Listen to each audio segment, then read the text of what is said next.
வணக்கம்.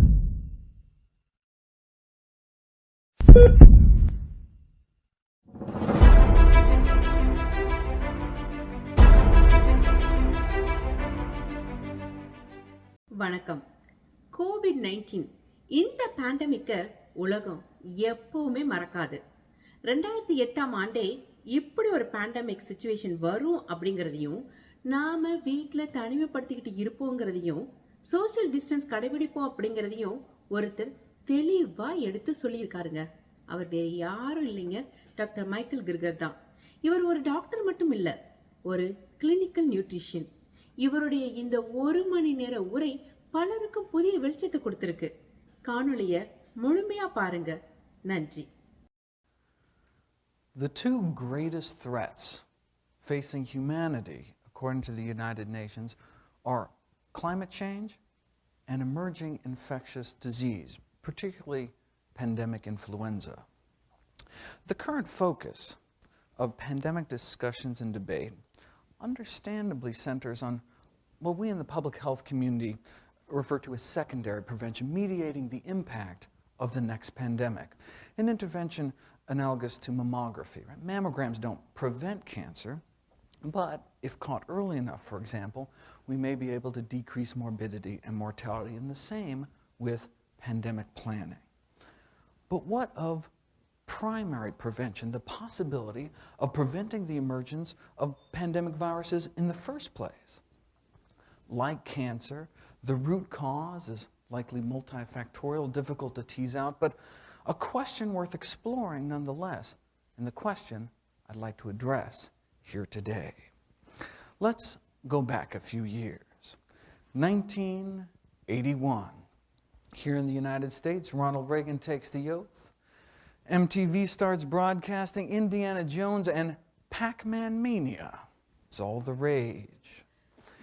In June, the CDC released a tiny bulletin. 5 men in Los Angeles, it seems, were dying with a strange cluster of symptoms.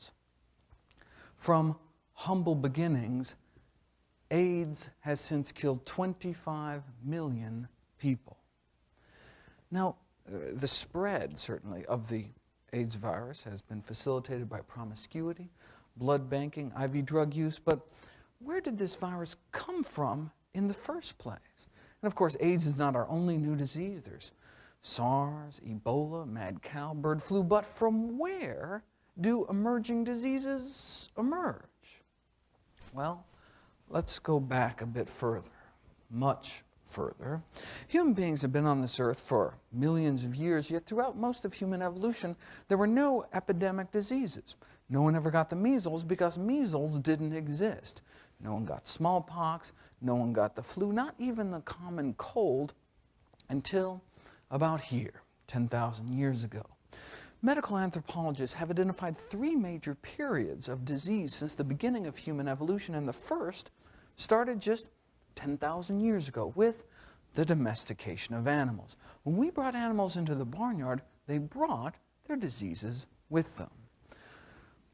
When we domesticated cows and sheep, for example, we also domesticated their rinderpest virus, which turned into human measles, now thought of as a relatively benign disease.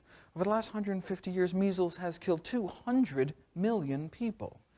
And in a sense, all those deaths can ultimately be traced back just a few hundred generations to the taming of the first cattle.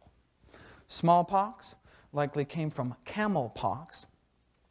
We domesticated pigs and got whooping cough. We domesticated chickens, and we got typhoid fever and typhoid Mary. And domesticated ducks and got influenza. Before the domestication of ducks, likely no one ever got the flu. Leprosy likely came from water buffalo, and the common cold from horses. How often did wild horses have the opportunity to sneeze into humanity's collective face until they were broken and bridled? Right? Until then, the common cold was presumably only common to them. In his Pulitzer Prize-winning book, Guns, Germs, and Steel, Professor Diamond tried to explain why the diseases of the landing Europeans wiped out up to 95% of the Native Americans and not the other way around. Why didn't Native American plagues kill the Europeans? Well, because there were no plagues. In his chapter, Lethal Gift of Livestock, he explains how before the Europeans arrived, we had buffalo, but no domesticated buffalo, so no measles.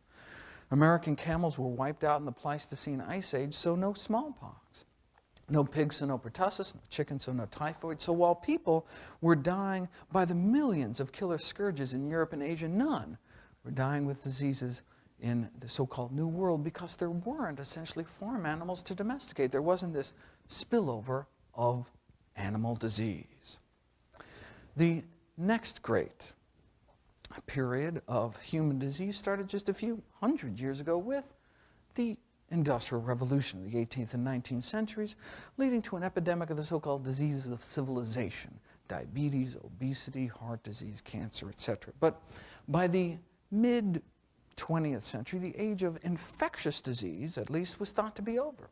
We had penicillin. We conquered polio, eradicated smallpox. In fact, in 1968, the U.S. Surgeon General declared the war against infectious disease has been won.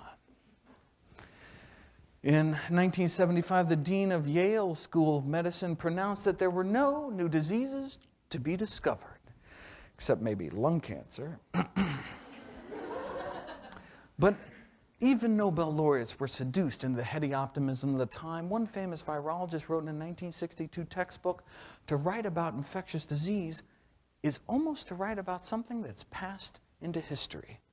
The most likely forecast about the future of infectious disease, he wrote, is that it will be very dull.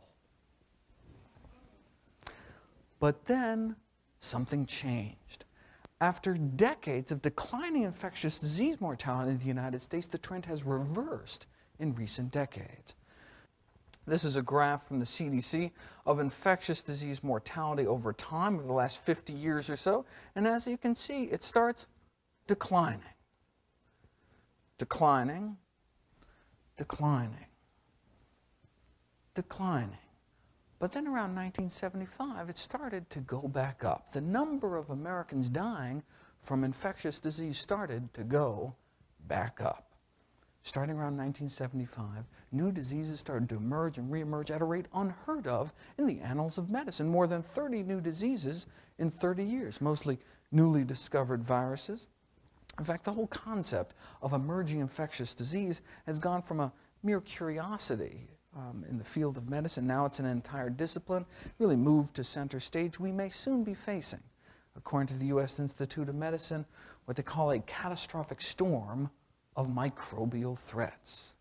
We are now smack dab in the third era of human disease, which seems to only started about 30 years ago. Medical historians have called this time in which we live the age of emerging plagues, almost all of which come from animals.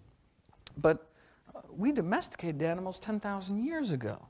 What has changed in recent decades to bring us to this current situation?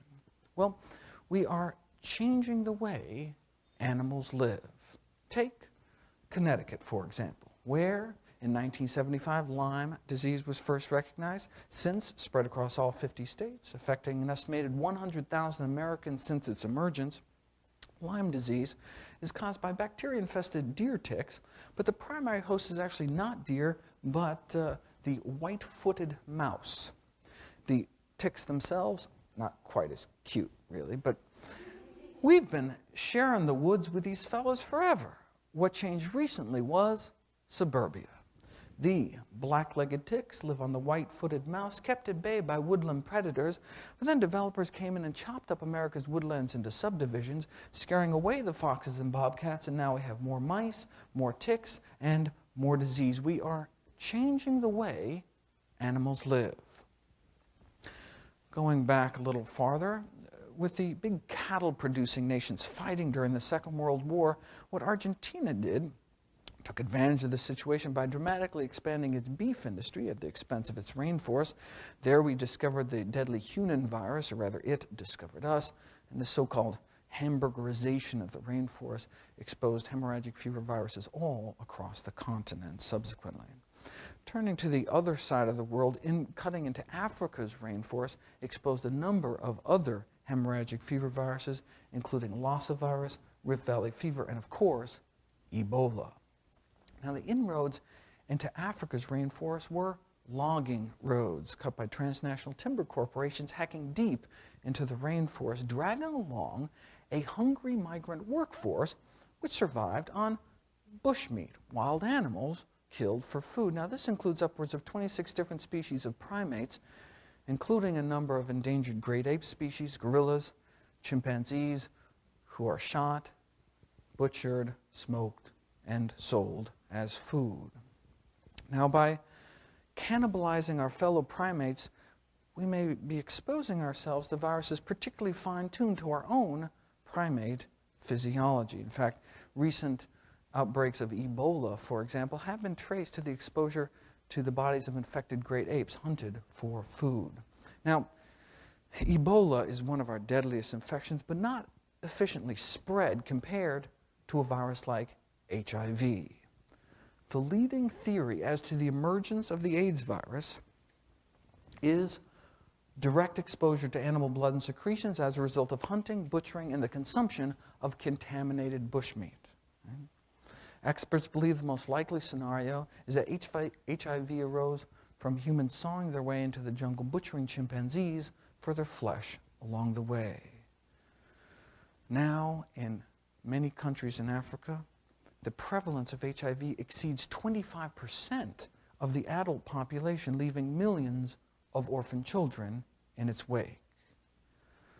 Someone butchered a chimp a few decades ago, and now 25 million people are dead. But wildlife has been hunted for thousands of years, yes, but never before like this. With the demand for wildlife meat outstripping local supplies, what countries have done is set up these intensive captive production farms, cramming wild animals in these cramped, filthy cages and then smuggling them around the world. This intensive commercial bushmeat trade actually started in the live markets of Asia, particularly the Guangdong province, a southern province surrounding Hong Kong, from which the current bird flu threat arose. The civet cat, popular commodity in these Chinese animal markets, in addition to being raised for their flesh, they also produce the most expensive coffee in the world. So-called fox dung coffee is produced by feeding coffee beans to captive civets and then, you guessed it, recovering the partially digested beans from their feces. A musk-like substance of buttery consistency secreted by the anal glands is said to give this coffee its distinctive flavor. One might say this unique drink is good to the last dropping. This animal was blamed for the SARS epidemic. Quoting from the medical journal Lancet, a culinary choice in South China. A culinary choice in South China led to a fatal infection in Hong Kong, subsequently 8,000 cases of SARS, nearly 1,000 deaths, 30 countries, 6 continents. Maybe they should have just stuck to Starbucks. These live animal markets took a class of viruses which in human medicine we had only known for causing the common cold and seemed to turn them into a killer, SARS, which then spread around the world. Viruses can escape rainforests and animals live or dead as pets or as meat. In 2003, the exotic pet trade brought monkeypox from the jungles of West Africa to Wisconsin. Bird smuggling may have actually been what brought West Nile virus to the Western Hemisphere. Here it hits New York in '99, since spread across the country, hundreds of human deaths, thousands of cases, all perhaps because of a single imported pet bird. So we are changing the way animals live, contributing to the emergence of these new diseases. But there's one way we have changed our relationship with animals that really outshadows all the rest. In response to this torrent of emerging and re-emerging infectious diseases, the world's 3 leading authorities got together for a joint consultation. The World Health Organization, the Food and Agriculture Organization in the United Nations, and the World Organization for Animal Health, the world's leading veterinary authority, got together to uncover the key underlying causes of this age of emerging plagues. they came up with four main themes of risk factors for the emergence and spread of these new diseases. Yes, they talked about the exotic pet trade, they talked about bushmeat, but number one on their list was this increasing demand for animal protein the world over. Yes, we domesticated animals 10,000 years ago, but never before like this, especially pigs and poultry. You know, chickens used to peck around the barnyard, right? But now chickens raised for meat are typically warehoused in sheds containing tens of thousands of birds. About half of the egg-laying hens on this planet are now confined in what are called battery cages. These small barren wire enclosures extending down long rows and windowless sheds can be up to 1 million birds on a single farm. About half of the pigs on the planet are now, again, crowded into these intensive confinement operations. You know, old McDonald's farm has since been replaced by the new McDonald's farm.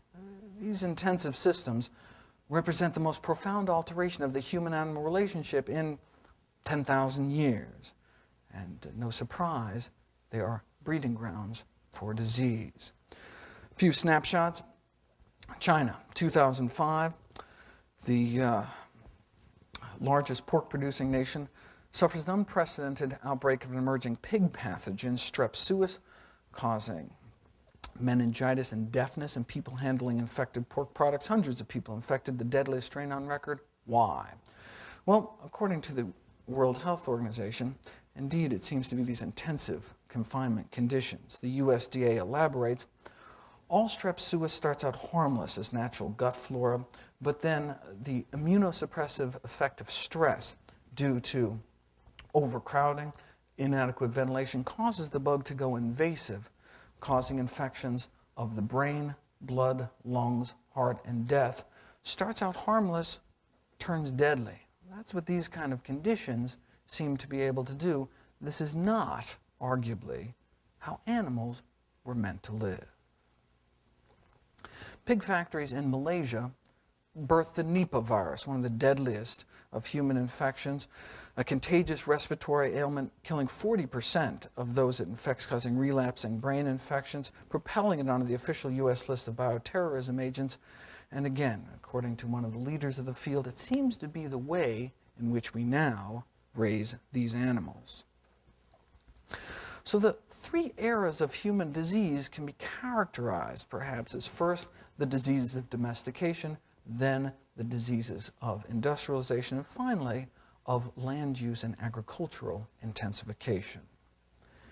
We took natural herbivores like cows and sheep, turned them into carnivores and cannibals by feeding them slaughterhouse waste, blood, and manure, and then we took downed animals, too sick to even walk, fed them to people, and now we have mad cow disease. We feed antibiotics to farm animals by the truckload. This is the total amount of antimicrobials used for all of human medicine every year. Now contrast that with the amount we feed to farm animals just to promote growth or prevent disease in such a stressful, unhygienic environment. Millions of pounds a year. And now we have these multi-drug resistant bacteria, and we as physicians are running out of good antibiotic options. Scientists at NYU traced the path of some of these superbugs, quote unquote, starting, for example, with the mass feeding of the Cipro class of antibiotics to chickens, and then there's a fecal contamination of the carcass at slaughter. We buy chicken at the supermarket polluted with fecal material, leading to longer and more severe human infections. The CDC recently really cinched it. They spent $1 million over a 3-year period doing rectal swabs of newly admitted hospital patients. This is what they found. Essentially, they found zero growth of these antibiotic-resistant bacteria within the bodies of those that had zero contact with fresh or frozen poultry. But at least these so-called superbugs aren't effectively transmitted from one person to the other. With the seeming propensity of industrial animal agriculture to churn out these novel, lethal human pathogens, what if these animal factories gave rise to a virus capable of a global pandemic of disease? Let me put these new animal disease threats in perspective. SARS infected thousands of human beings, killed hundreds. Nipah infected hundreds, killed scores. Strep suis infected scores, killed dozens. Now, AIDS has infected millions, but there's only one virus on the planet that can rapidly infect billions, and that's influenza. Influenza, the so-called last great plague of humankind, is the only known pathogen capable of truly global catastrophe these days. Unlike many other important diseases like malaria, which are largely confined at the equator, or a virus like HIV, which is only fluid-borne, the influenza virus is considered the only pathogen capable of literally infecting half of humanity within a matter of months. Now, in the 4,500 years that we as a species have had influenza, since the first domestication of birds, influenza has always been one of our most contagious known diseases. But only since the emergence of this highly pathogenic, highly disease-causing strain H5N1 has the influenza virus also emerged as one of our deadliest. H5N1, spreading out of Asia 2004, 2005, 2006, and continuing to this day, has only killed about a few hundred people. Not to minimize, each death is a terrible tragedy. But in a world in which millions of people continue to die of diseases like AIDS, tuberculosis, why is there so much concern about the so-called bird flu? Because it's happened before. Because the last time a bird flu virus adapted to human beings, it triggered the worst plague in human history, the influenza pandemic of 1918. Modern flu strains tend to spare young, healthy adults, but the 1918 virus killed people in the prime of life. In 1918, a quarter of all Americans fell ill. This is a chart of percent of population dying. Humanity's greatest mass murderer eluded scientists for nearly a century before a mass grave in Alaska was unearthed. Victims of the pandemic frozen in the permafrost for 80 years. Traces of virus in her lungs allowed scientists to piece together letter by letter the genetic code of the 1918 virus, solving perhaps the greatest medical detective story of all time. Humanity's greatest killer was bird flu. First civilian casualty in the U.S. was September 11th, ironically, 1918. And then, in a single month, this was week 1, week 2, week 3, week 4. And this is 1918. We're talking steam locomotive here. Scientists at the Imperial College of London ran a simulation to see how a pandemic might spread today in the UK. Scientists at Los Alamos ran a simulation through their supercomputers to see how a pandemic might spread in the day of commercial airline travel. Here it hits LA in this simulation, and in a few weeks, the entire country is blanketed. In 1918, between 50 and 100 million people lost their lives. A similar virus today could kill many, many more. What started out for millions as muscle aches and a fever ended days or even hours later, with many people bleeding from their eyes, from their nostrils, from their ears, into their lungs. Homeless orphans, their parents dead, wandered the empty streets. One agonized official in the stricken East sent an urgent warning west, quote, "Hunt up your woodworkers and set them making coffins, then take your street laborers and set them to digging graves." This is a clipping from the New York Times at the time. Victims of plague everywhere, great pyres of bodies consumed by the flames. Many victims strangled in their own bloody fluids. Their corpses, tinged blue from suffocation, were said to have been stacked like cordwood outside of morgues as cities ran out of coffins. So they dug mass graves. That bird flu originating virus killed more people in 25 weeks than AIDS has killed in 25 years. No war, no plague, no famine has ever killed so many people in so short a time as the 1918 pandemic. Yet, in 1918, the mortality rate of this disease was less than 5%. This estimate here, potentially tens of millions of people dead in the next pandemic, is based on that same 2 to 3% mortality rate, what the CDC is now calling a Category 5 pandemic. Around 2% mortality, around 2 million Americans dying, so that's 2%. Currently, H5N1 is officially killing over half of its human victims. Don't even seem to get a coin toss as to whether or not one lives through this disease. Dr. Robert Webster, the world's leading authority on bird flu. If we go back to 1918, 2.5% of people died. How many people are dying with bird flu? 50%. We've never seen such an event since the time of the plagues. Up to 60 million Americans come down with the flu every year. What if it suddenly turned deadly? That's what keeps everyone up at night. The possibility, however slight, that a virus like H5N1 could trigger a human pandemic. That would be like combining one of the most contagious known diseases, influenza, with one of the deadliest, like crossing a disease like Ebola with the common cold. Where did this virus come from? Well, the current dialogue surrounding avian influenza speaks of a potential H5N1 pandemic as if it were a natural disaster, a hurricane, earthquake, over which we couldn't possibly have control. The reality, though, is that the next pandemic may be more of an unnatural disaster of our own making. In poultry, bird flu has gone from an exceedingly rare disease to one which now pops up every year. The number of outbreaks of highly pathogenic avian influenza in the first few years of this century have already exceeded the total number of outbreaks recorded for the entire 20th century. You'll note that these are 5-year intervals. Well, in just the first 5 months of 2006, we were already up to here, with outbreaks continuing to this day.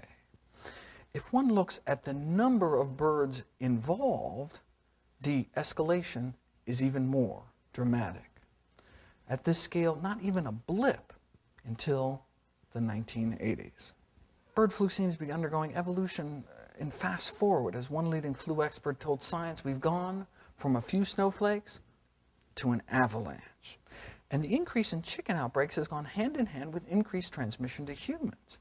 A little over 10 years ago, essentially no known people, not a single person known to get sick directly from bird flu. But since H5N1 arose in 1997, 4 other chicken flu viruses have affected people from Hong Kong to New York City.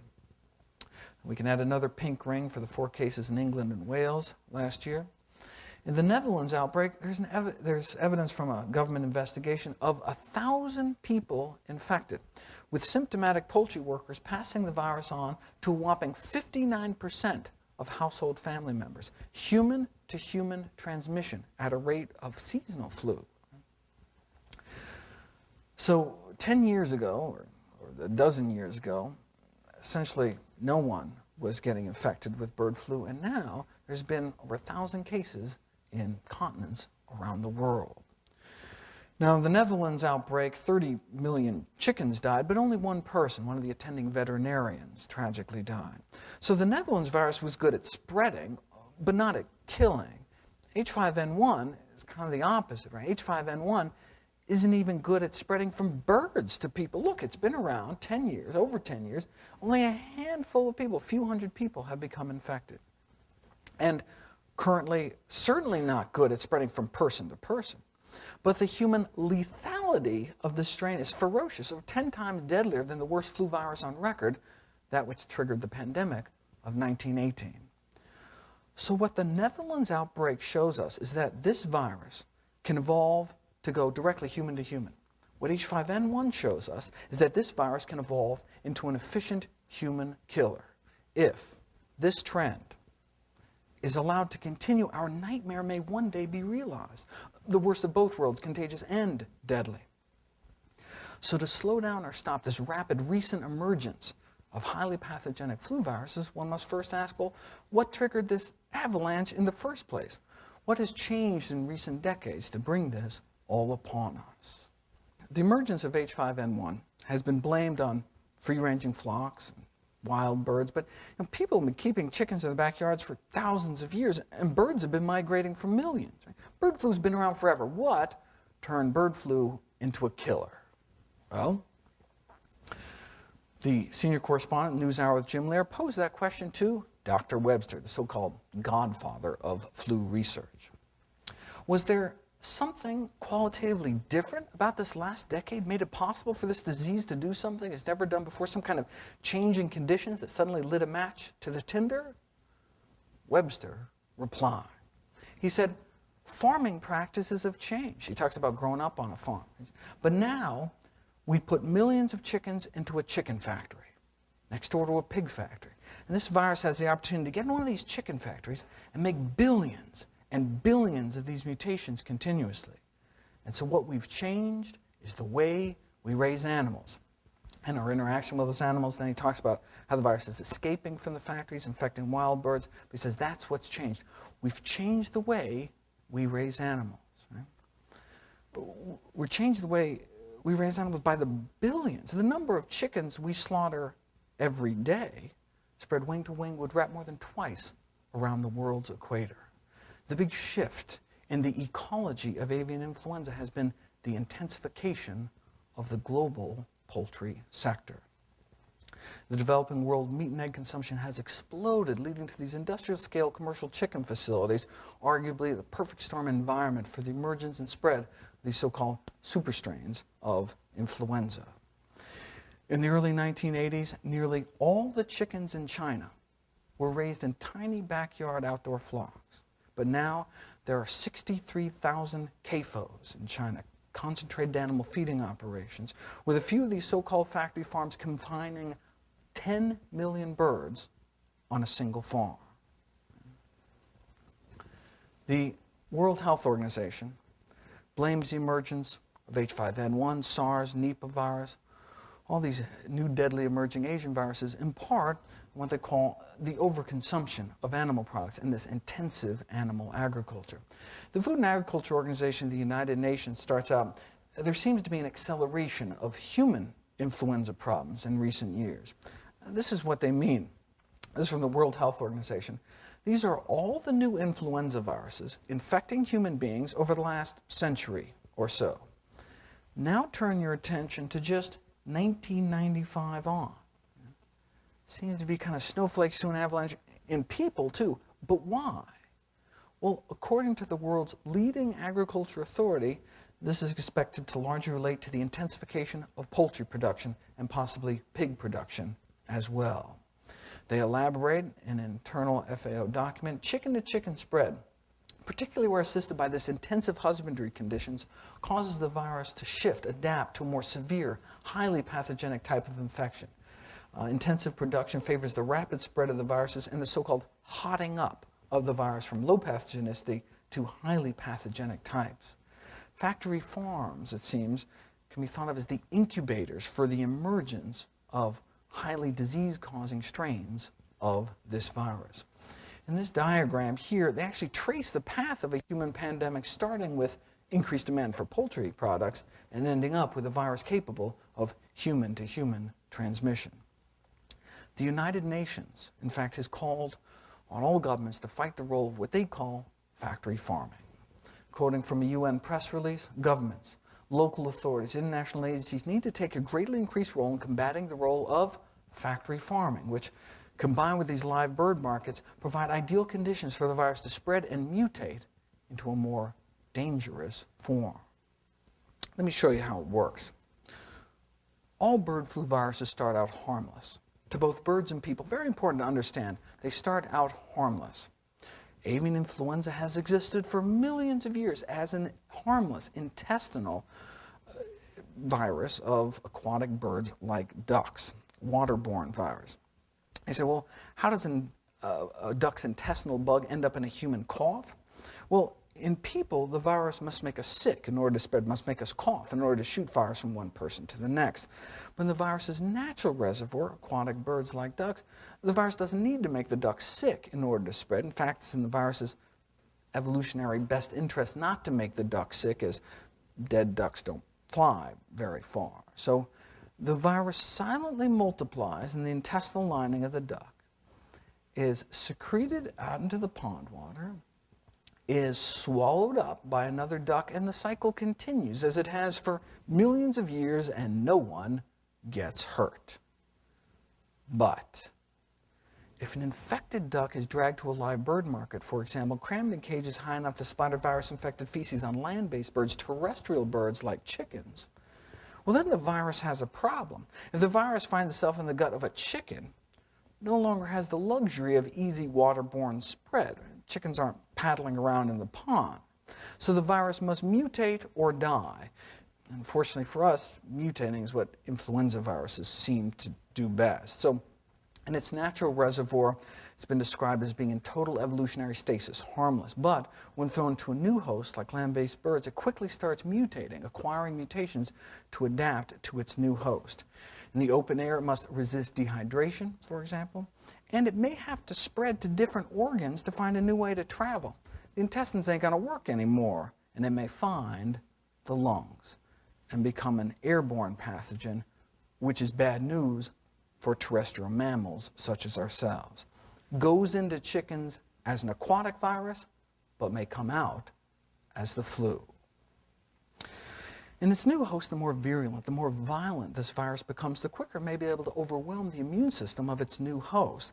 But if the virus becomes too deadly, though, it may not spread as far. In an outdoor setting, at least, if the virus kills its host too quickly, the animal may be dead before it has a chance to spread to too many others. So in nature, there's kind of a natural limit on how virulent these viruses can get, or at least there was until now. Enter intensive poultry production. When the next beak is just inches away, there may be no limit how nasty these viruses can get. Evolutionary biologists believe that this is the key to the emergence of hypervirulent, predator-type viruses like H5N1, disease transmission from immobilized hosts. See, when you have a situation where the healthy cannot escape the diseased, where the virus can knock you flat and still transmit just because you're so crowded, then there may be no stopping rapidly mutating viruses from becoming truly ferocious. And this may explain the virus of 1918, rising out of the trenches of World War I. There were these crowded troop transports. Boxcars were labeled 8 horses or 40 men. So when this harmless virus found itself in these kind of conditions, it turned deadly. Millions forced together under cramped quarters, no escaping a sick comrade. This is thought to be where the virus of 1918 gained its virulence. From the virus's point of view, though, these same trench warfare conditions exist today in every industrial chicken shed, every industrial egg operation. Confined, crowded, stressed, but by the billions, not just millions. The industry is slowly waking up to this growing realization that viruses previously innocuous to natural host species have in all probability become more virulent by passes through these large commercial populations. This is from an industry trade journal. Right? Starts out harmless, turns deadly. That's what these conditions may be able to do. This is not, arguably, how animals were meant to live. So, how does the poultry industry feel about the possibility that its own animal factories may produce a virus capable of killing millions of people around the world? Well, the executive editor of Poultry Magazine wrote an editorial on just that topic. She wrote, "The prospect of a virulent flu to which we have absolutely no resistance is frightening. However, to me, the threat is much greater to the poultry industry. I'm not as worried about the U.S. human population dying from bird flu as I am that there will be no chicken to eat." This is how the Department of Interior puts it. domesticated poultry as the necessary stepping stone to create a pandemic strain of influenza. Now, we used to think pigs were an important link in this chain, so this, probably not a good idea. H5N1 found a way, it seems, not only to kill people directly, but seems to have gone full circle, reinfecting its natural host, migratory aquatic species, who could potentially fly this factory farm virus to continents around the world. Now, unfortunately for us, through some quirk of evolution, the respiratory tract of a chicken seems to bear striking resemblance to our own primate respiratory tract on a molecular level, on a virus receptor level. So as the virus gets better at infecting and killing chickens, the virus may be getting better at infecting and killing us. Virologist Earl Brown, specialist in the evolution of influenza viruses, you have to say, Dr. Brown concluded, again, this high-intensity chicken rearing, really the perfect environment for the evolution for generating virulent avian flu virus. Now, in contrast, there has never been a single recorded emergence of a highly pathogenic flu virus ever from an outdoor chicken flock. Never once has a dangerous, deadly virus ever arisen that we know of in chickens kept outside. You can breed a deadly virus here. It can escape, infect backyard birds, free-ranging flocks, even wild birds. But that transition from harmless to deadly always seems to happen in these kind of conditions because of the overcrowding. Remember, transmission from immobilized hosts, because of the sheer numbers, because of the inadequate ventilation. The dankness helps keep the virus alive.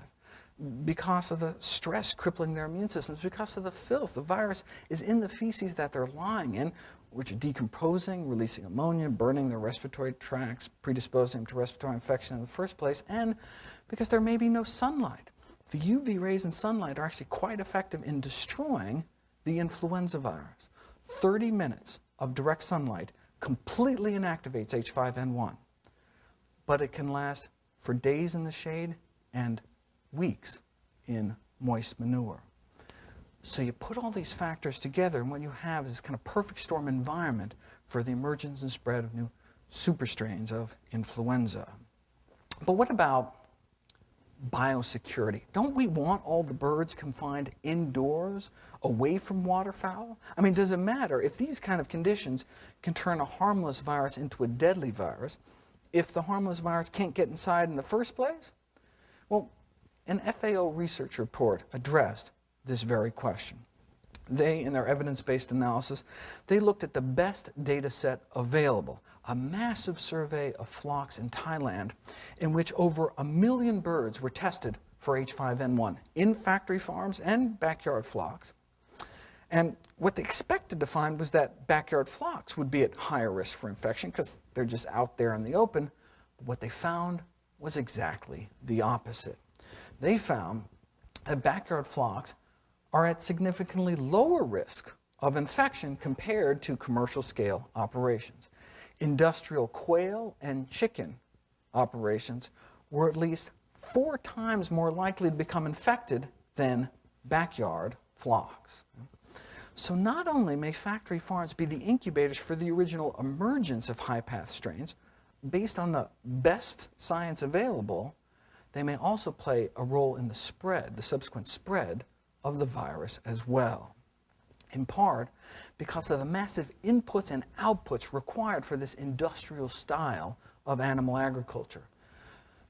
Tons of feed and water go in, tons of waste comes out, tens of thousands of flies buzzing around, and these high-volume ventilation fans blowing dust and waste out into the countryside, potentially contaminating the air, the soil, insects, rodents, transport. Industrial-style production can lead to industrial-style contamination of the environment. Researchers at Johns Hopkins University School of Public Health looked back and realized that their conclusions were actually consistent with other high-path outbreaks, whether in the Netherlands, Canada, Italy, other diseases. Factory farms consistently at higher risk. They concluded that there's no empirical evidence to support this myth that backyard flocks are somehow the crux of the problem. And again, people have been raising birds in their backyards for about 4,000 years before this disease erupted out of control. Another factor is that studies have uncovered widespread disregard for biosecurity, even in developed countries which claim to have the best biosecurity in the world.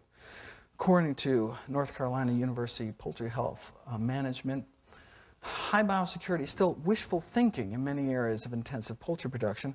A bird flu outbreak in Virginia in 2002 led to the deaths of 4 million birds, found its way inside 200 factory farms, highlighting just how wishful the thinking is that industrial poultry populations are somehow completely protected against this kind of infection.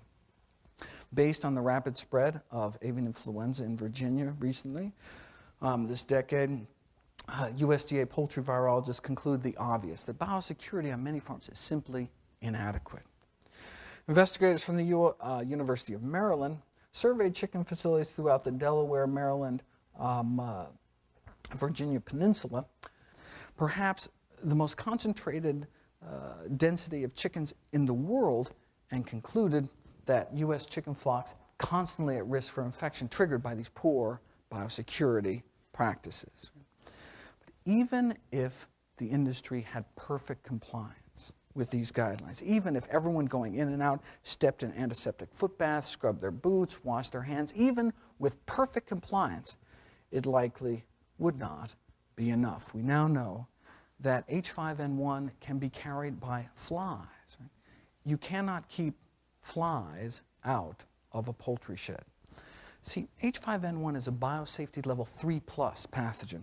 That means in a laboratory setting, this virus must only be handled in unique high containment buildings, specially engineered with airlocks, double door access, shower in, shower out, all floors, walls, ceilings sealed, waterproofed, all electric outlets, phone cords cocked, collared, sealed to prevent any air leaks.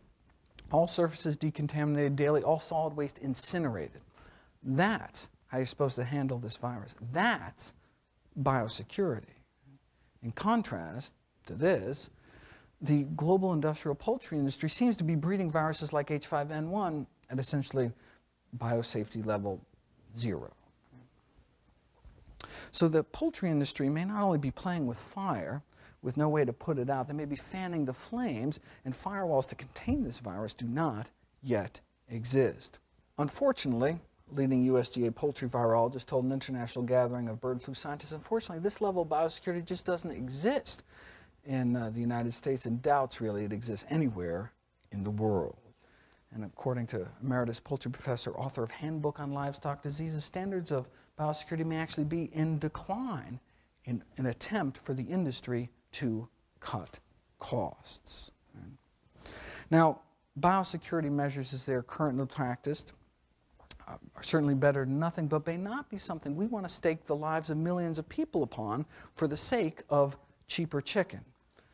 A pandemic caused by H5N1 or some comparable future bird flu virus has the capacity to trigger one of the greatest catastrophes of all time.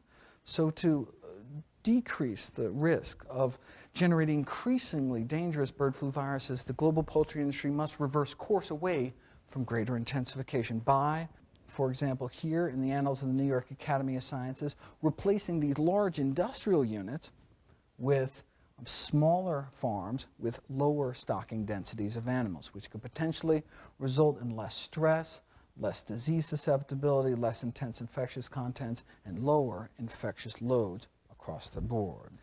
In 2007, the Journal of the American Public Health Association published an editorial that went beyond just calling for de-intensification of the poultry industry. They questioned the prudence of raising so many chickens in the first place. In their editorial, Chickens Come Home to Roost, it is curious that changing the way humans treat animals, most basically ceasing to eat them, or at the very least radically limiting the quantity of them that is eaten, is largely off the radar as a significant preventive measure.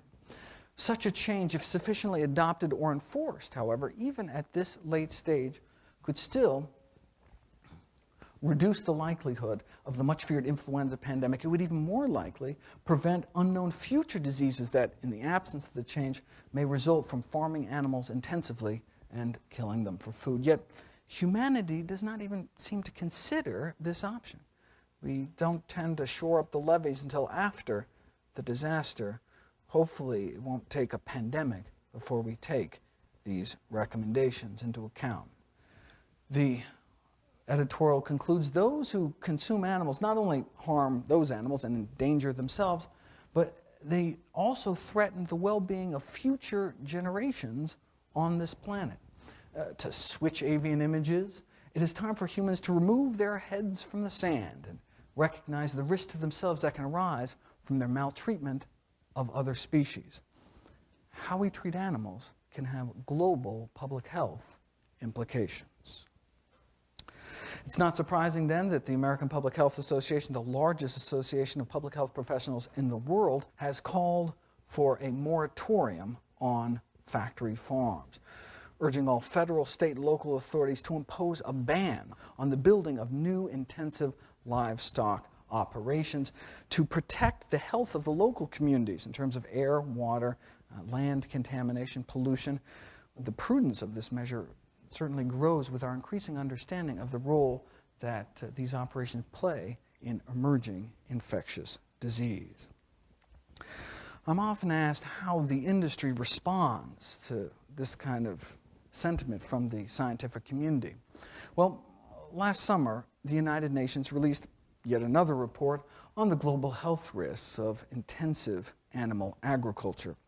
Let me show you how U.S. agribusiness responded to this report. Feedstuffs is America's leading agribusiness publication, and an editorial responded this way to the FAO research report. FAO claims to use scientists to generate its reports, but I wonder if those scientists don't resemble a bearded guy living in a cave in Pakistan who wants the U.S. on its knees. All too typical of the kind of you're with us or against us industry attitude, unfortunately. Now, this is an extreme example. There are those within industry who can take a step back and look at the longer-term view. Avian health expert and longtime industry insider Ken Rudd wrote a really candid article in Poultry Digest called Poultry Reality Check Needed. Drawing on his 37 years experience from within the poultry industry, he concluded with these prophetic words. He said, now is the time to decide. We can go on with business as usual, charging headlong towards lower costs, or we can begin making prudent moves necessary to restore balance between economics and long-range avian health. We can pay now, or we can pay later, but it should be known, and it must be said, one way or another, we will pay.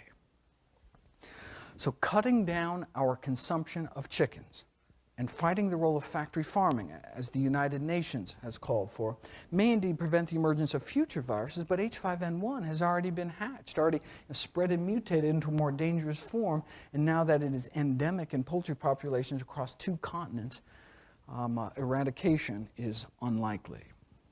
Dr. Michael Osterholm is the director of the U.S. Center for Infectious Disease Research Policy, associate director within the Department of Homeland Security. He tried to describe what an H5N1 pandemic could look like in one of the U.S. leading public policy journals called Foreign Affairs. He asked policymakers to consider the devastation of the 2004 tsunami in South Asia. He said, duplicate the tsunami in every major urban center and rural community around the planet simultaneously, add in the paralyzing fear and panic of contagion, and we begin to get some sense of the potential of pandemic influenza. That's what he thinks it could be like. A tsunami in every city, every town, everywhere, people drowning in their own bodily fluids. Or we could imagine Katrina. Imagine every city, New Orleans, around the world at the same time. All perhaps because people insisted on eating cheaper chicken. The next pandemic may be more of an unnatural disaster of our own making. A pandemic of even moderate impact may result in the single biggest human disaster ever, far greater than AIDS, 9/11, all the wars of the 20th century, and the tsunami combined, has the potential to redirect world history as the Black Death redirected European history in the 14th century. Hopefully, the direction world history will take is away from raising birds by the billions under intensive confinement, so as to potentially lower our risk of us ever being in this precarious place ever again. My intention today was just to focus on primary prevention, getting to the root cause. But with the unprecedented spread of this truly unprecedented virus, it is important that everyone be prepared for the next influenza pandemic. So let me just throw out some resources. The CDC has set up an excellent pandemic preparedness website, pandemicflu.gov. If you click across here, you will find pandemic preparedness checklists for businesses, schools, communities, faith-based groups, all the way down to individual and family preparation, which really focuses on getting everyone right now to stockpile weeks of essential supplies to shelter in place during a pandemic, isolating ourselves and our families in our homes until the danger passes. The U.S. Department of Homeland Security is now using as a key planning assumption that the U.S. population may be directed to remain in their homes under self-quarantine for up to 90 days per wave of the pandemic to support social distancing. Kind of like a snow emergency where you're just told to stay inside, don't go out unless it's an emergency. But instead of lasting a day or two, lasts weeks or even months. Everyone ready to stay in their homes for 3 months? If we have to go out to the corner store during a pandemic to buy toilet paper or something, we may be bringing back to our family more than just groceries. This is an important topic. I wrote I have 6 chapters on preparing for and surviving the next pandemic in my book on the subject. All the proceeds I receive from the sale of the book go to charity to address the problem, and the entire contents of the book is now available free, full text online at birdflubook.org. The goal is to be prepared, not scared. This presentation, by design, given the time constraints, is an oversimplification of a serious public health issue. So I encourage people to go to the website, learn more about the topic. All the citations are hyperlinked, clickable, all 3,168 of them. This is a lay publication. For those interested in the technical science, the underlying evolutionary biological theory, allow me to refer you to an invited review that I wrote for the last issue of Critical Reviews in Microbiology. Anyone interested in a reprint copy, be happy to send you one. If you just email me at mgreger@humanesociety.org. Let me end with a quote from the World Health Organization. The bottom line. The bottom line is that humans have to think about how they treat their animals, how they farm them, how they market them. Basically, the whole relationship between the animal kingdom and the human kingdom is coming under stress. In this age of emerging plagues, we now have billions of feathered and curly-tailed test tubes for viruses to incubate and mutate within, billions more spins at pandemic roulette. Along with human culpability, though, comes hope. If changes in human behavior can cause new plagues, well then changes in human behavior may prevent them in the future. Thank you.